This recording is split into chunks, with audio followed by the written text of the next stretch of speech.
Sibingelele bazalwane egameni likaMfowethu Jesu Kristu.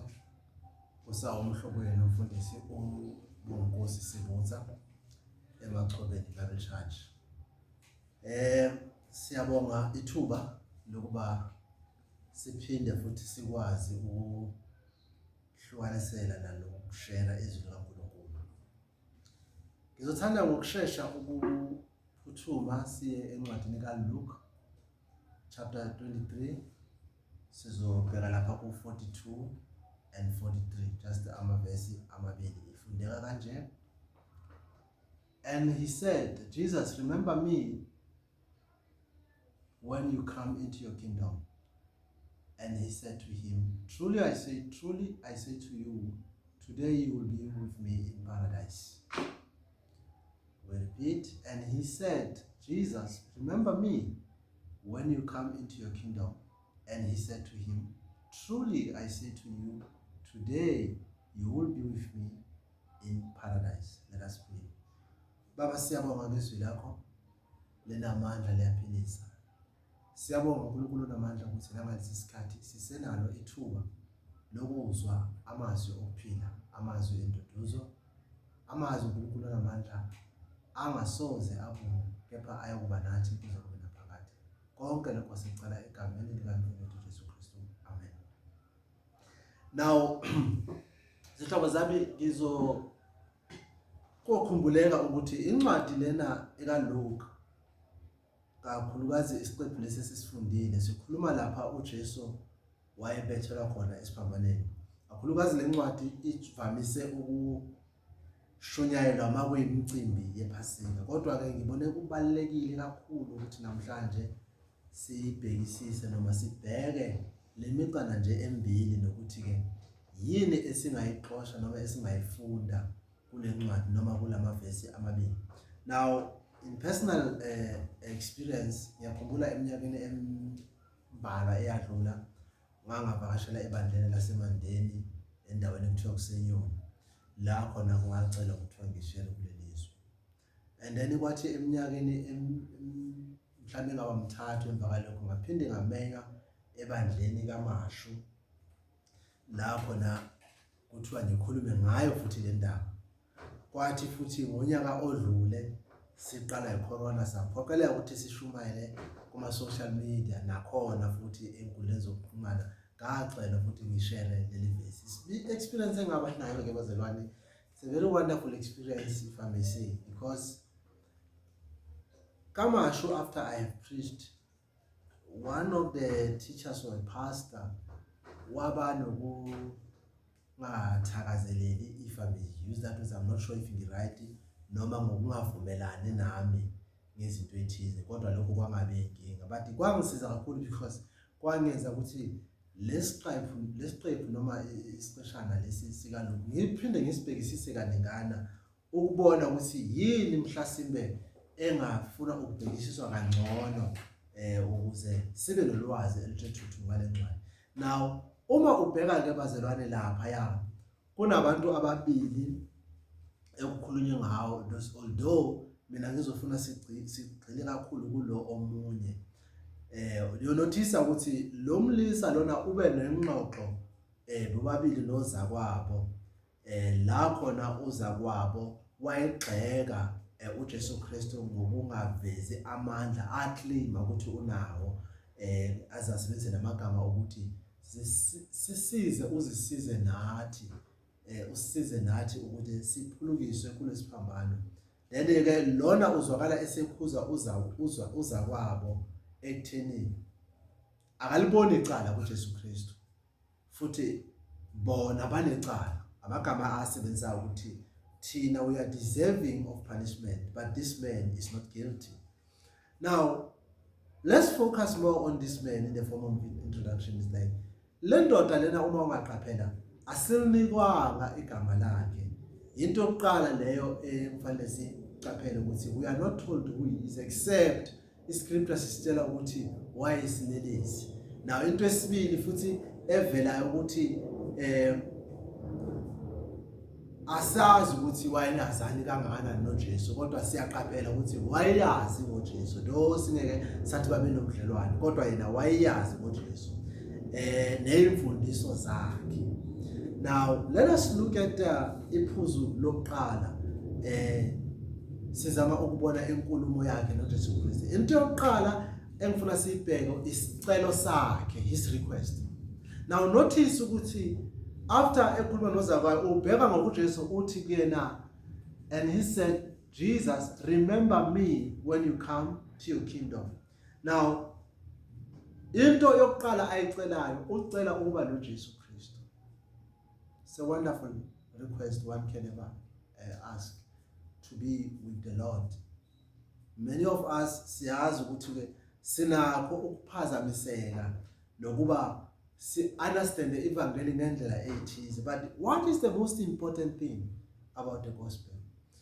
The gospel is not about anything but to be with the Lord at the end, because evangeli linokwenza nensindiso, our salvation. And if evangeli lingafinyeleli ekutheni sibe noNkulunkulu egcineni kwakho konke, then lelo evangeli aliphelele.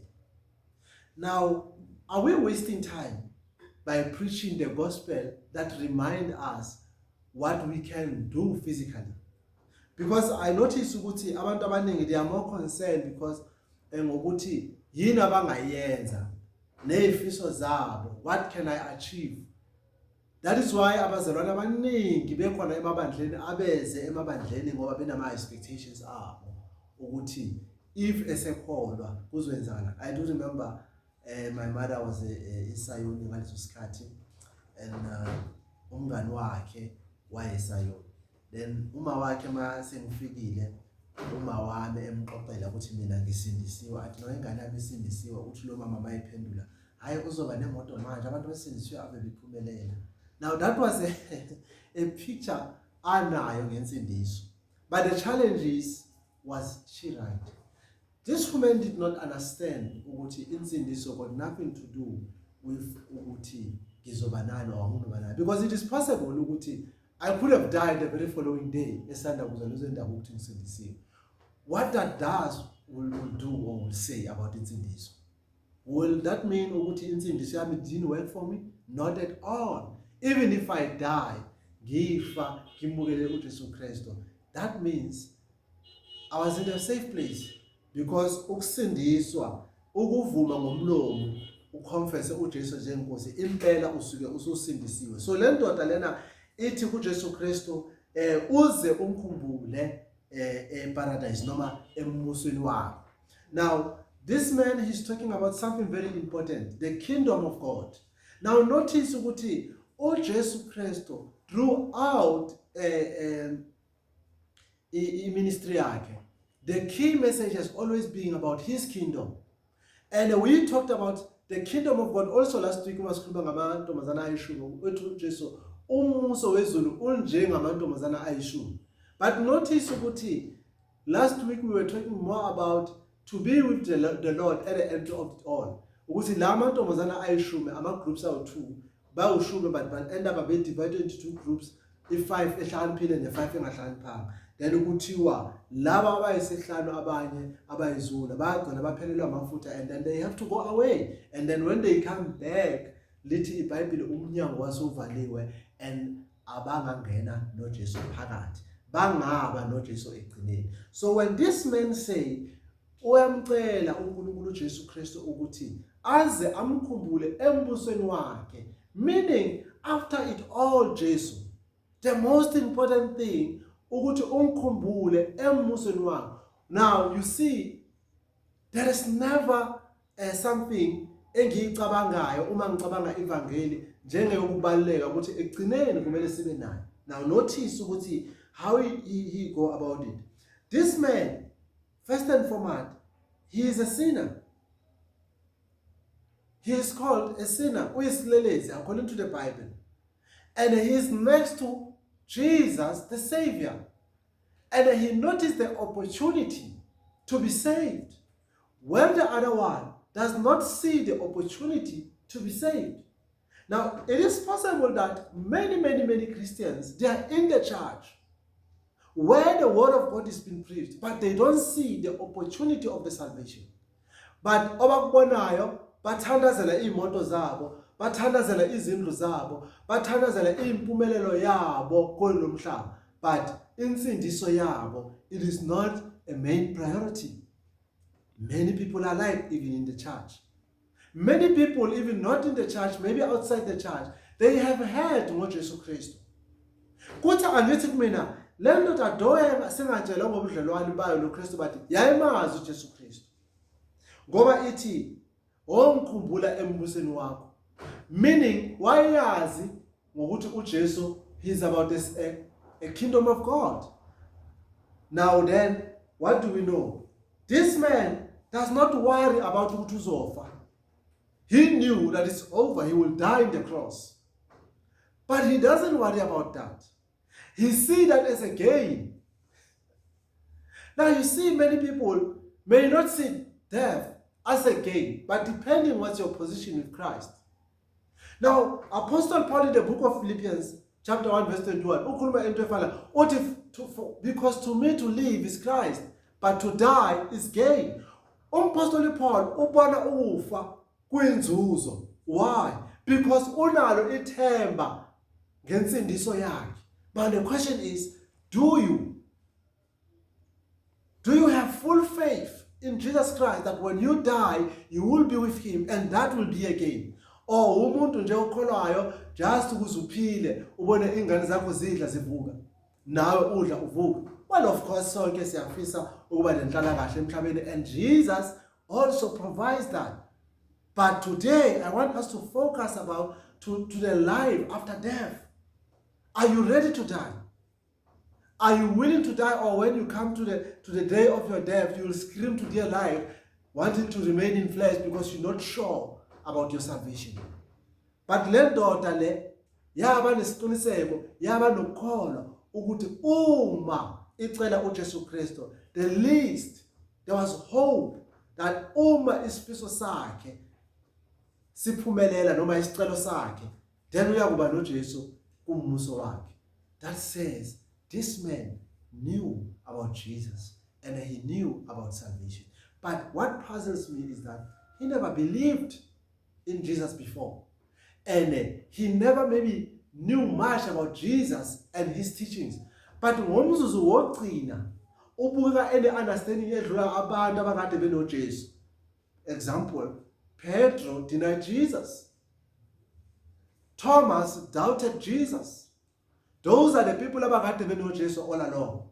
This man has never had an encounter ephathekayo noJesu, but uyakholwa ukuthi uma uJesu evuma, uma uJesu emnikeza ithuba, uyakuba naye kwiparadise. What a faith of a dying man. Be with me or remember me uma useparadise, or kumkhumbule embusweni wakho. Now, the second thing I want us to look at is his confession.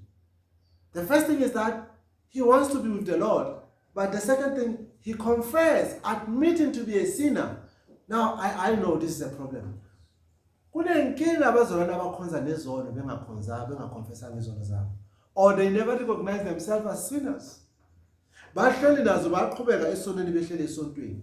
This man kuthiwa wayeselibezi, and he admit that I'm a sinner. He admit that I deserve to die.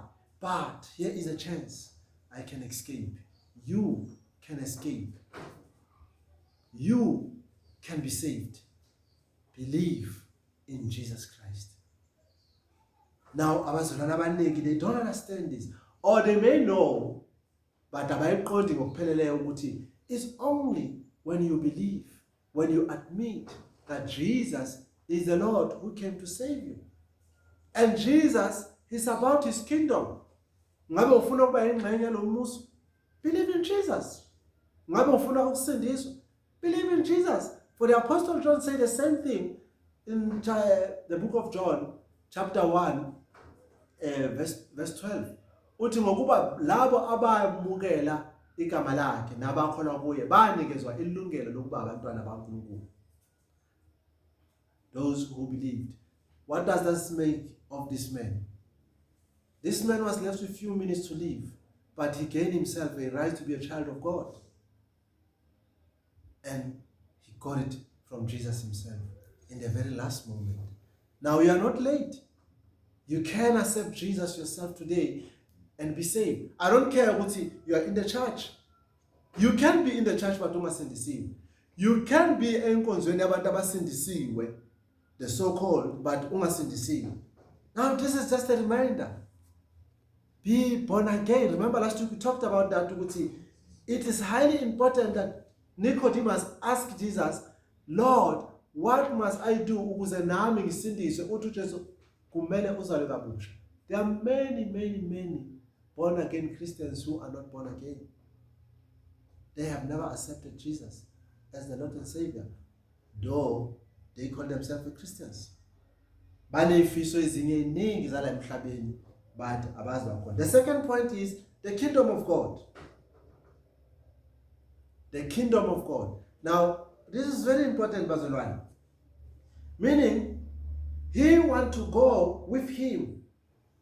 Now, this man, he wants to be in the kingdom of God. Not just ukuthi usindisiwe, but ufuna ukuba nesiqiniseko sokuthi uyakuba naye embusweni wakhe. You see, that's how many people miss the point. Abantu bacathi insindiso is just another step. And they go around talking about Jesus, but they are afraid of death. Just like you can see right now, everybody is running away from the corona like nobody's business. I'm not saying you shouldn't protect yourself, but I'm saying, fear not, for you shall be with him if you believe. That's so important. That's what we live for. That's what we start. That's why we journey to the kingdom of God. Now you see, you will notice last week lamanye amantombazana ayishume in the book of Matthew 25. Sithola ukuthi ekugcineni uma umkhonyana afika labo abebekade benamafutha anele lithi iBhayibheli bangena kanye naye. That's how the story should end. In with the Lord, not just to believe, but ukholwa ukuthi ekugcineni ube kanye naye kuze kube naphakade. How many Christians do you have a guarantee of that? You have, if you have Jesus in your life. Unaso isiqiniseko uma ngabe ukholwa kuJesu Kristu njengenkosi nomsindisi. Now you must be ready and prepare yourself to go in with him in his kingdom forever and ever. That's what the gospel is all about. Now you must be ready for such things. Be ye ready so that when he comes, we will be with him in his kingdom. We will be the children of the kingdom eternally. Because we may claim the kingdom of God sila emhlabeni. But kuthi ngalo losuku the kingdom of God ivela ngempela, not everyone will be in. As Jesus himself said, that some will say, Lord, Lord, ngangikhipha amadimoni ngegama lakho, ngangishumayela ngegama lakho, but he will say, go away, for I did not know you. You don't want to be in that situation. So be ye ready, as we said last week, so that you may be in with him. For this man, lesisilelezi, salwela ukuthi ekugcineni asiceli, no, akathi mfundisi ngisize ngiyehlela esiphambaneni, mfundisi ngisize njengalomunye othe zisize usuyasiza nathi. The man was so in love with the world. Excuse me. He wanted to go back to the world, to his old dirty life of being isilelezi. But this one, his desire was different. Wayefuna ukuba noNkulunkulu. But the question is, uqale nini ukufuna ukuba noNkulunkulu?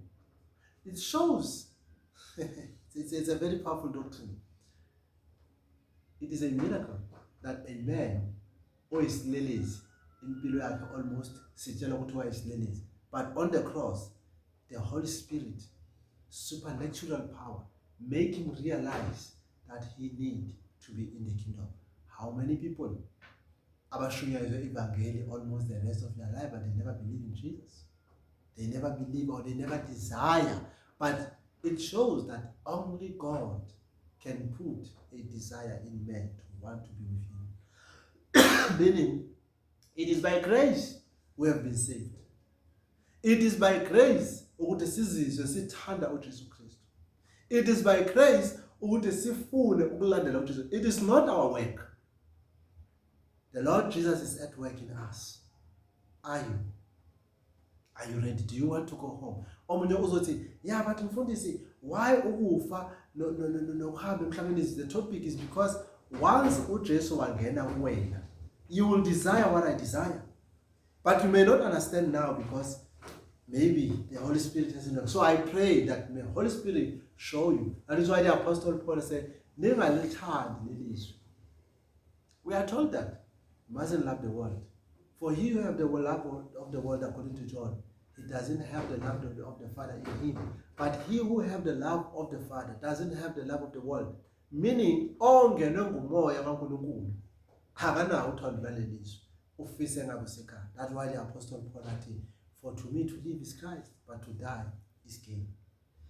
That is how we want to sit and live with him, have communion with him. Where? In his kingdom. The last point, in paradise. Now listen to this. And he said to him, truly I say to you, today you will be with me in paradise. Now notice that Jesus said today. Now this is a very interesting part of this passage. Now, in my introduction, he kind of have a problem with it.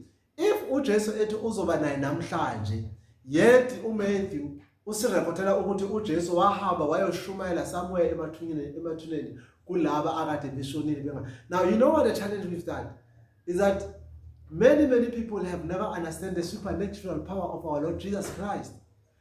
He is omnipresent. He is everywhere. Now you uzwa abantu bethi ukhona njengoba sithandaza nje emasontweni abakuthanda bathi ukhona but yet usezulwini futhi. Now how do they believe that if they will question lesi silelezi lempendulo kaJesu Kristu mayithi I will be with you in paradise? Now abantu abaningi they like to say basindisiwe. How do you know ukuthi usindisiwe usaphila nami la emhlabeni? How do you know? Because sithi sisindisiwe, we are saved. How sure are we are saved? Because uJesu akabuye akasithathe. Is it because it by faith? So only when you are using logic, we will have a problem.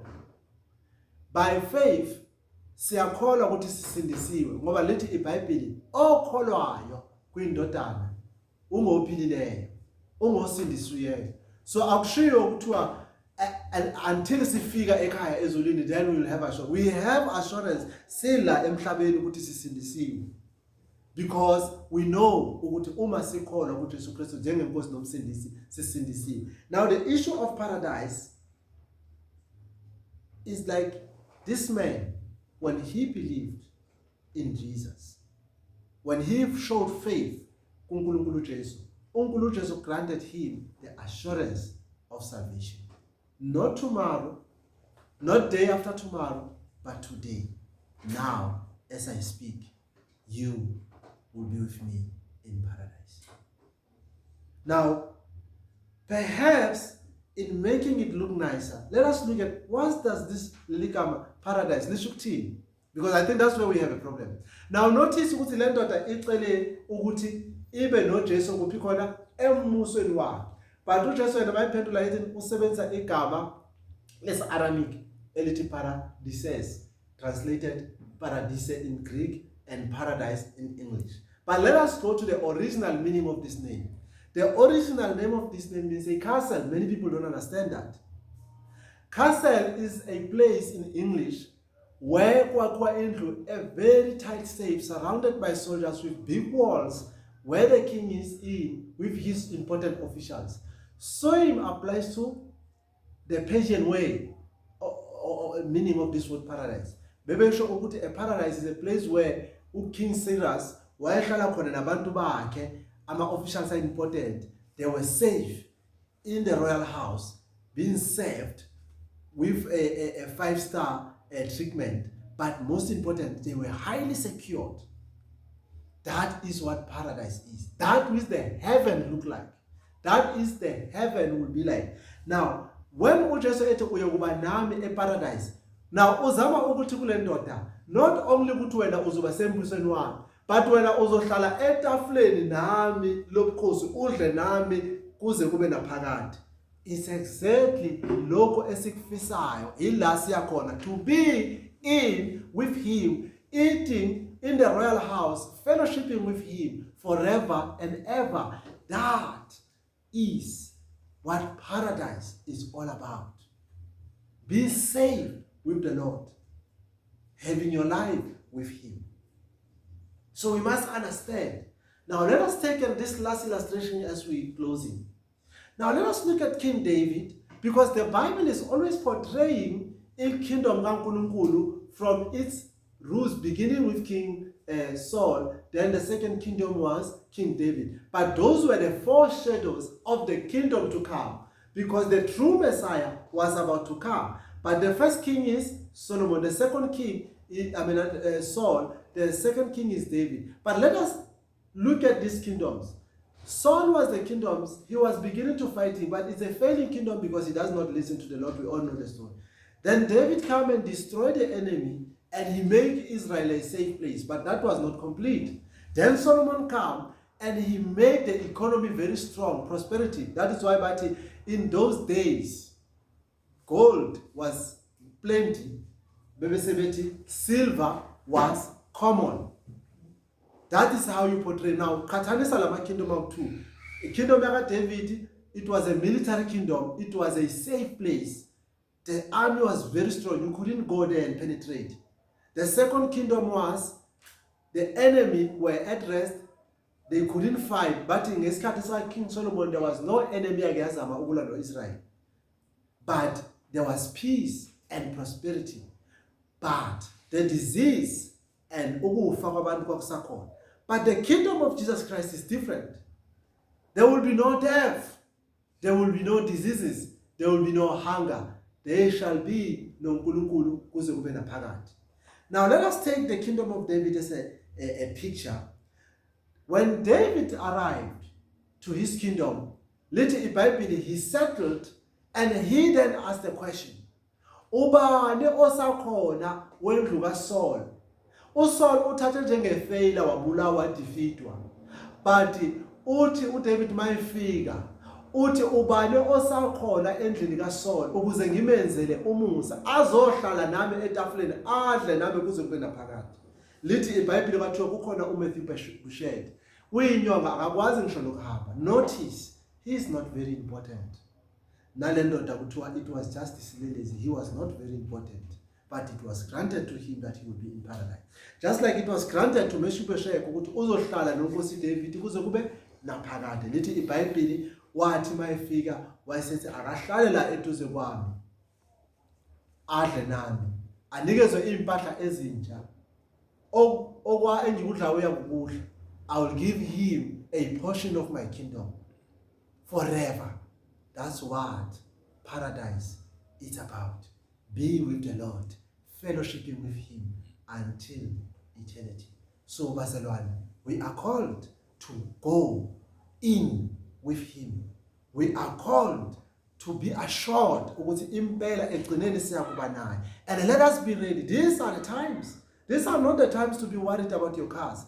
These are not the times to be worried about izindlu zakho nabahlobo bakho and your fleshy lifestyle. But these are the times ukuze ulungise indaba yakho noJesu khona manje ngoba kwasho lamakhola athi lungisa indaba yakho noJesu khona manje. This is isikhathi lesokuthi we must come down from our high profile lifestyle but come closer to the Lord, for in him we have life eternally. So brethren, lastly, we must strive ukuthi singene kanye naye. Hayi only sikhole, but sikhole ukuze uma efika sihambe naye sikuba naye kuze kube naphakade. Baba wethu sezulwini siyabonga.